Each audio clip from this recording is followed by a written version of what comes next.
Hello everyone, my name is David.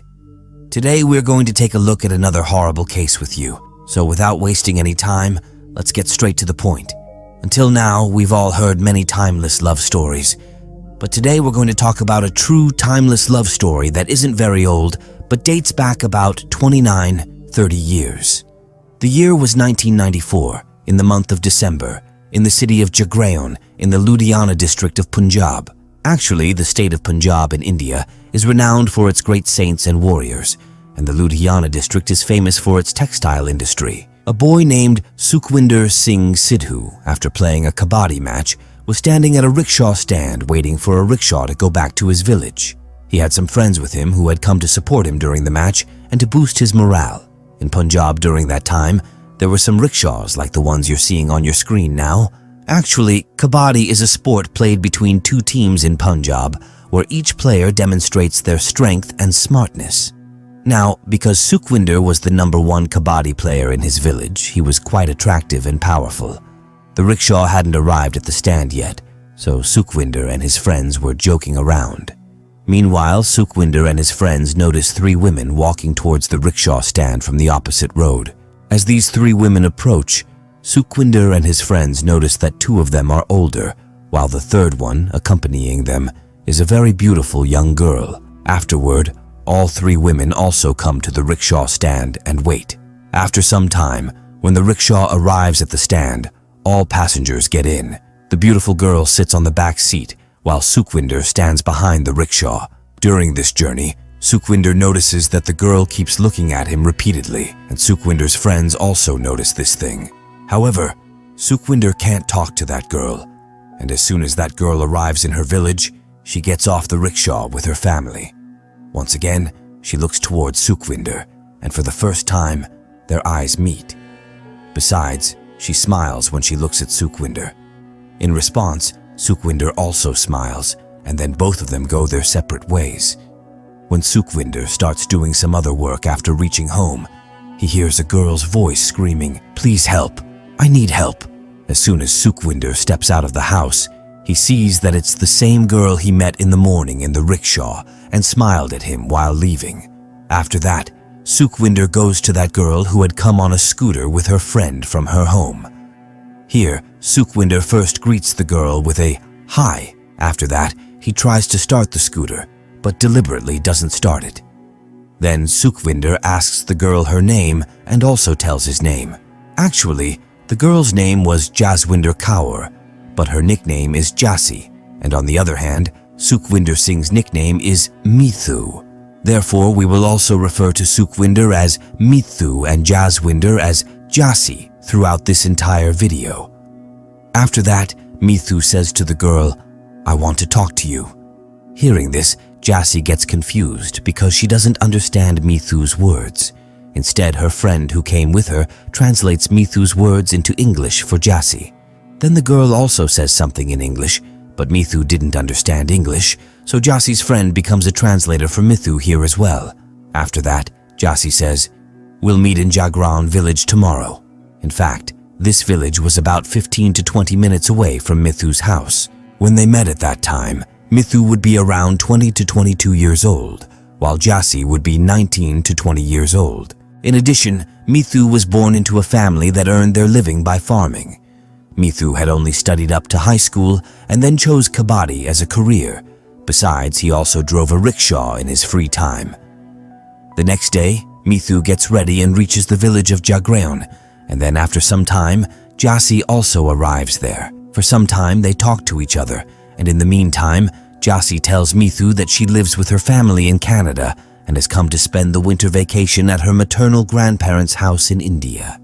Among the 2 women she was with yesterday, one was her mother named Malkiat Kaur Sidhu, while the other woman with her was Jassi's maternal uncle's wife, meaning Jassi's aunt.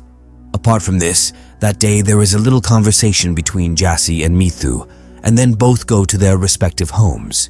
But from that day on, these 2 meet regularly.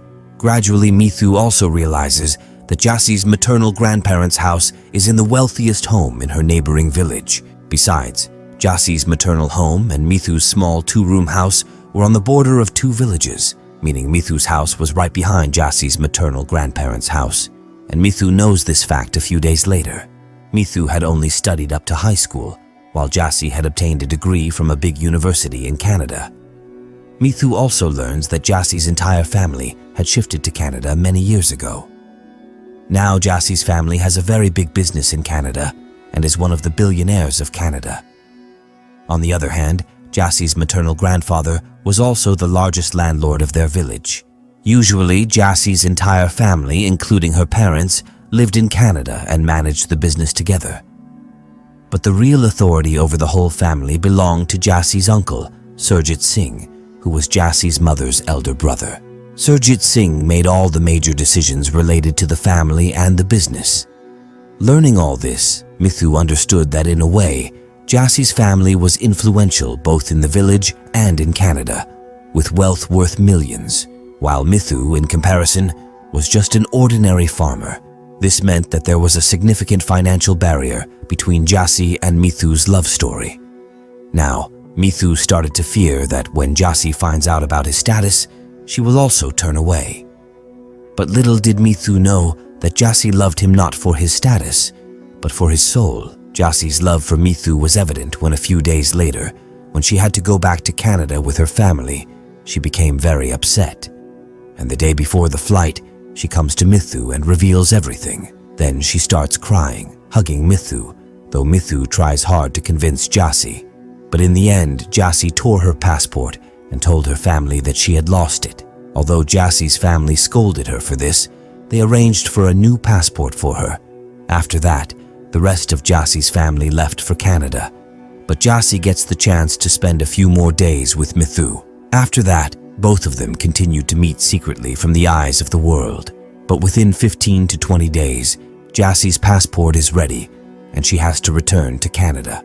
Jassi had come to India in November 1994, and she returns to Canada in January 1995. But even though Jassi goes far from Mithu, neither of them found peace without each other. That's why, after reaching Canada, Jassi and Mithu communicated with each other through letters. However, the cute thing was that Jassi wrote letters in English and Mithu wrote it in the Punjabi language. But both of them got these letters translated by their friends because Mithu didn't know English and Jassi didn't know Punjabi. And furthermore, Jassi had even taken tuition in Canada to learn the Punjabi language. In addition, one day every month, Jassi would call Mithu at a telephone booth in his neighboring village at an exact time, and Mithu would always be there at the exact time. In this way, spending more than 4 years talking secretly from the eyes of the world, their love deepened even more. Now the year had come 1999, and this year, Jassi's family members come to India again. But this time, Jassi's family members had come not just to spend vacation, but they had come here to get Jassi married. The family members had also liked a landlord's son from the neighboring village for Jassi, and now only a few formalities were left to be completed. However, Jassi was consistently opposing the marriage, and she said that she didn't want to get married yet. But Jassi's family members had refused to listen to her. Until now, Jassi had not openly told her family members that she loved Mithu because she knew that if she told her family members about it, they would immediately reject this relationship and might even harm Mithu. Due to this fear, she remained silent. However, in such a big family of Jassi, there was one aunt who was very close to her, and Jassi could share anything with her. So when Jassi doesn't see any way out, she tells her aunt about her love for Mithu and says, "If I don't marry Mithu, I will die without him." After knowing the whole story, now Mithu, Jassi, and her aunt together make a plan that if Jassi and Mithu quietly get married, then after the marriage, Jassi's family members will have to accept Mithu. After this idea, Jassi and Mithu elope on March 15, 1999, avoiding the eyes of their families, and get married in a gurudwara. A gurudwara is a place where Sikh people pray to God. Before moving forward, quickly subscribe to the channel. This is strange. You haven't subscribed to the channel yet. Quickly subscribe to it. After the marriage, Jassi returns home as if everything is normal and no one suspects anything. On the other hand, the relationship that Jassi's family had been considering for her breaks for some reason. After staying in Punjab for 2 months, and marrying Mithu, Jassi leaves for Canada with her family. While leaving, she promises Mithu that she will come back soon. After going to Canada, Jassi and Mithu start talking to each other on the phone again, and by now, Mithu's house also had a telephone line installed. Months pass by in this way, but at the beginning of 2000, some relatives of Jassi who were in India come to know about Mithu and Jassi's marriage, and they immediately inform Jassi's parents in Canada. After this, their love story takes a sharp turn. From this point, Mithu's in-laws start pressurizing him, while on the other hand, Jassi's mother and uncle begin pressuring her to break the marriage. However, neither Mithu agrees to it, nor does Jassi consent to breaking the marriage. Although Mithu is tempted by money, and Jassi is tempted by expensive things, cars, and the lure of a luxurious lifestyle, neither of them is willing to break the marriage. In the end, Jassi is also beaten by her family members at her house, but she says, "I only want to stay with Mithu." With this, a few days pass like this, and then one day, Jassi's mother completely changes. She tells Jassi, "What's done cannot be undone, so we have decided to accept this relationship and will arrange for you both to marry with pomp and show here, and we'll call Mithu to Canada." Hearing this, Jassi becomes very happy. One day, amidst all this, Jassi's mother goes to Jassi with some documents and says, "Sign these so that Mithu can be called to Canada." After seeing those documents, Jassi realizes that all the documents are related to Mithu, so she signs on each document one by one. But in those documents, Jassi's signature was going to change Mithu's life. Actually, there was also a document among all those documents in which it was written from Jassi's side that Sukhwinder Singh Sidhu aka Mithu forced me, means Jassi, into marriage at gunpoint. He kidnapped me, assaulted me, but then when I got the chance, I came to Canada with my family. In reality, after Jassi signs this document, her family members send it to the India Punjab police, and based on it, an FIR is registered against Mithu for abduction, forced marriage, illegal weapons possession, etc., and he is also arrested. After the arrest, Mithu is brutally beaten in jail and stays there for several months. Meanwhile, when Jassi doesn't receive any response to Mithu's letters and is unable to contact him over the phone, she finally learns through a friend that Mithu is in jail on charges of abduction, forced marriage, etc. Here, Jassi finds out that her mother, Malkiat Kaur, deceived her by taking her signature and implicated Mithu, causing a lot of difficulties for his family and friends as well. The Punjab police also arrests Mithu's family members from his home and puts them in jail. Then, a few days later, Mithu talks to Jassi, where he says to her, "If you wanted a divorce, Jassi, you could have just asked me. We got married with your consent, so why did you falsely accuse me?" After this, Jassi tells Mithu the whole story of how her mother and uncle got her to sign on the wrong paper deceitfully. But now in Canada, Jassi was kept confined in her own home by her mother and uncle. But then one day, Jassi gets an opportunity and successfully manages to come to India with the help of the Royal Canadian Mounted Police. Then she comes to India and testifies in court that Mithu, his family, and his friends are all innocent. I married Mithu of my own free will.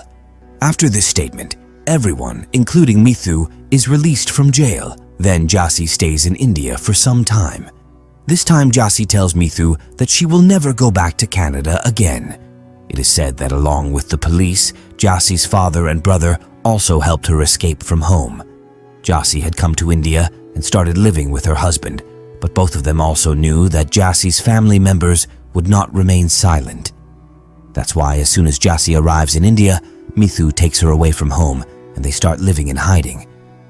Although Jassi and Mithu were living in fear, in the month of June 2000, Mithu took Jassi with him to his maternal home. While staying there on June 7th, a call comes from Canada. Mithu's uncle picks up the phone and Jassi's mother says to catch Jassi. After this, Jassi talks to her mother. Jassi's mother says, "Daughter, what have you done?" "Well, no matter. Now whatever makes you happy makes us happy too. We had big dreams for your wedding, so now we will celebrate your wedding with Mithu with great pomp and show. I have explained everything to everyone. Don't worry at all, Jassi. Your wedding with Mithu will be grand." In addition, there are some other things between mother and daughter, and after hanging up, Jassy was very happy. Sometime later, once again, a call comes, and this time it is said to talk to Mithu. While talking Mithu, Jassy's mother says, "You did wrong, Mithu. You don't know where you've messed up. You'll have to pay for it."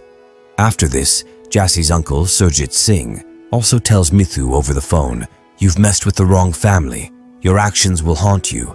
Even your future generations will remember who you messed with. You may have forgotten your status." After listening to all this, Mithu hangs up the phone but doesn't talk to Jassy about any of it. Jassy was quite happy, but Mithu started to worry. Meanwhile, on June 12th, Mithu's family had organized a party in their village for Mithu and Jassy's wedding, so on June 8th, Jassy tells Mithu that she wants to go shopping. Initially, Mithu refuses because he knew there was still danger, so leaving the house wasn't right. But then, when Jassy sits at home upset, Mithu also feels maybe he did wrong. Jassy left her home in Canada to be with him, and he couldn't even take her shopping. After that, they both leave for the market in the afternoon. It takes them a bit longer, so by the time they return home, it's already evening, and the sun has set. Because of this, Mithu's family starts worrying about both of them. So, a while later, Mithu's family starts searching for both of them. However, during the search, they receive news that shook the ground beneath Mithu's family. They find out that Mithu is in a very serious condition, admitted to the hospital, while there's no trace of Jassy. When Mithu's family members rush to the hospital, they find out that Mithu's condition is extremely serious, and he is unconscious, and Jassy is not there. Then, after several hours, when Mithu regains consciousness, he first inquires about Jassy, but only when someone knows does they inform Mithu about Jassy. But then, a few days later, when Mithu recovers, he tells about the reason behind his condition. Mithu says, "After reaching the market, Jassy did a lot of shopping, and then we both also had coffee together. After that, as we started returning home from the market, in the meantime, their scooter stopped on its own 3 or 4 times. Twice he sought help from a mechanic, and once he encountered his friend on the way. But when the scooter started for the 3rd time, both of them started being followed by 2 people on another scooter. However, after following for some time, those scooter riders went ahead. But as soon as Mithu turned towards his village, then he saw a car in front of him. At first, he saw from a distance that there was no one near the car, but as soon as he approached the car, suddenly 5 to 6 men came out and stood in front of the scooter, and one of them even attacked them, because of which blood started oozing from Jassy's head, after which Mithu held Jassy and started fighting back against those thugs. But then one thug also attacked Mithu's head with a large rod from a nearby road. After that, Mithu became unconscious, and those thugs kept beating Mithu, and finally thinking he was dead, threw him into the nearby drain.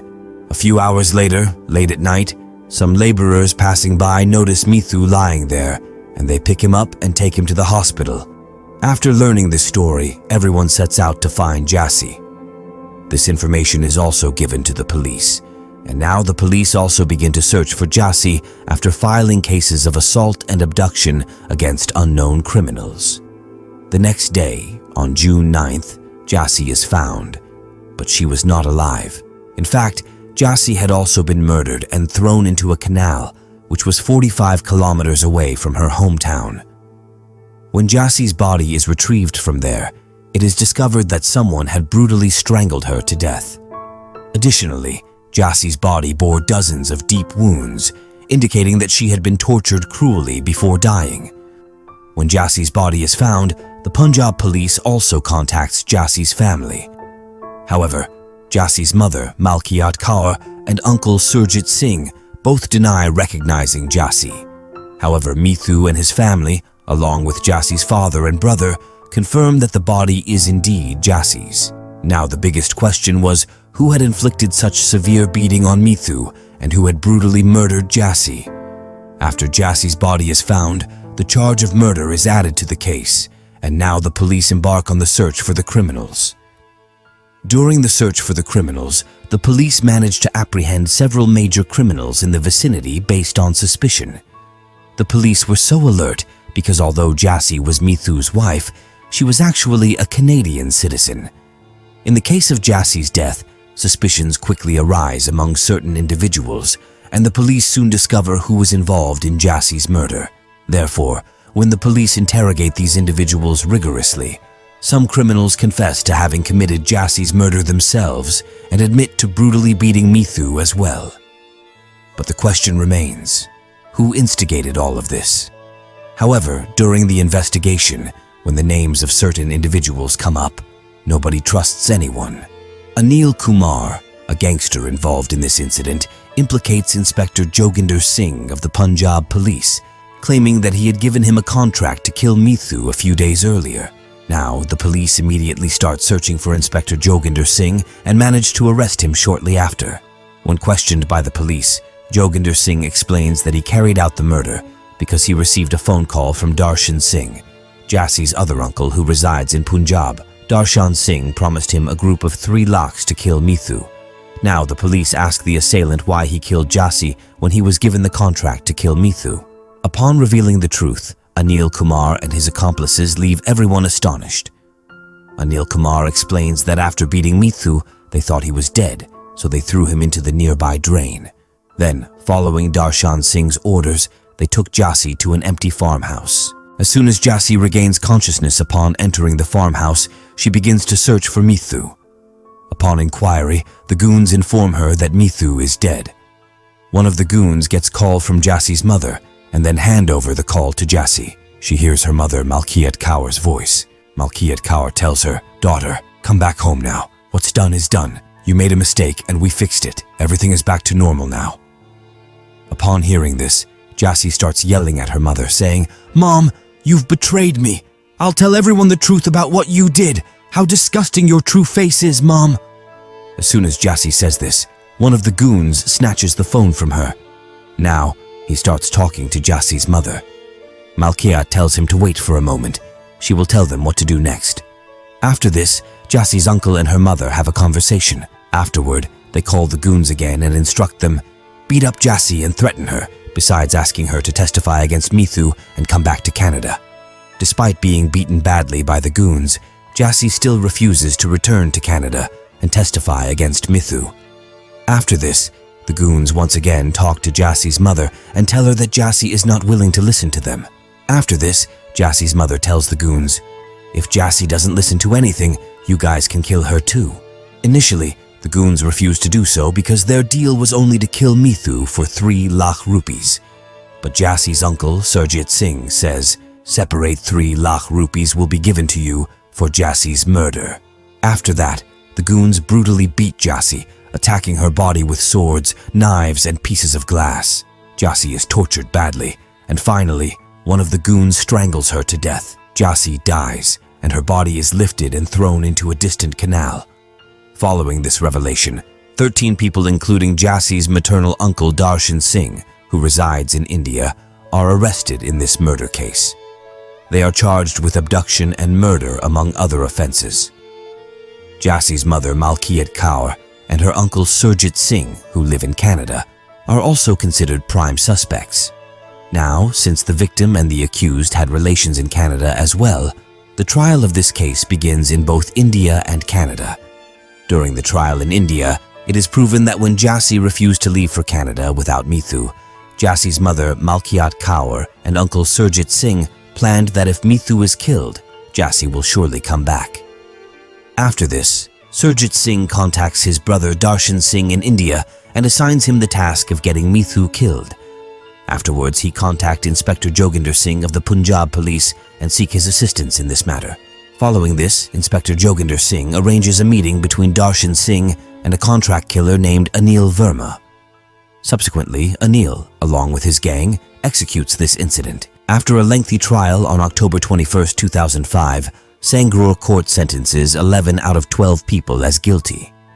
Among the convicted individuals are Jassie's other maternal uncle Darshan Singh, Police Inspector Joginder Singh, and contract killer Anil Verma.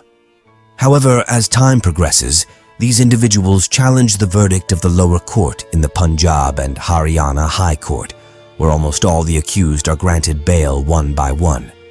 In the end, only Jassie's other maternal uncle Darshan Singh, Inspector Joginder Singh, and contract killer Anil Kumar are deemed guilty and sentenced to imprisonment.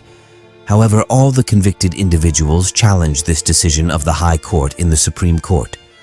Subsequently, proceedings begin here as well, and on April 16, 2015, Darshan Singh is acquitted and discharged.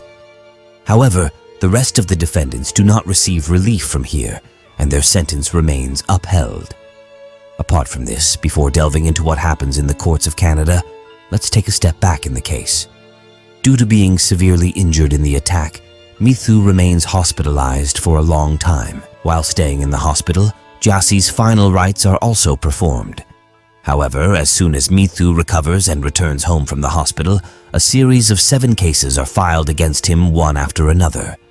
There were some cases of illegal weapon possession, with allegations of drug selling against Mithu, and pressure is also built by the police and Jassie's relatives to retract his statement and end the case. However, Mithu doesn't yield to anyone's persuasion and continues with the case. Meanwhile, in 2004, a woman accused Mithu of rape. Upon these allegations, Mithu is immediately arrested and sentenced to Ludhiana Central Jail in August.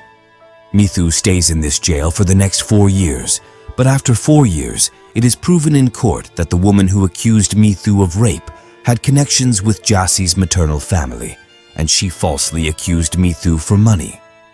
After this revelation, Mithu is released from jail after serving 4 years. However, despite this, there were still some cases pending against Mithu, and he continued to have dealings with the jail during this time.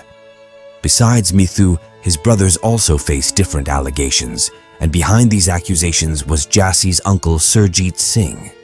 When Mithu doesn't fear even fake cases and threats, around 2012, attempts are made to buy him off. In this case, Jassie's family offers Mithu 10 million rupees and a prime location of 14 acres of land to change their statement. However, Mithu remains steadfast and continues the fight for justice.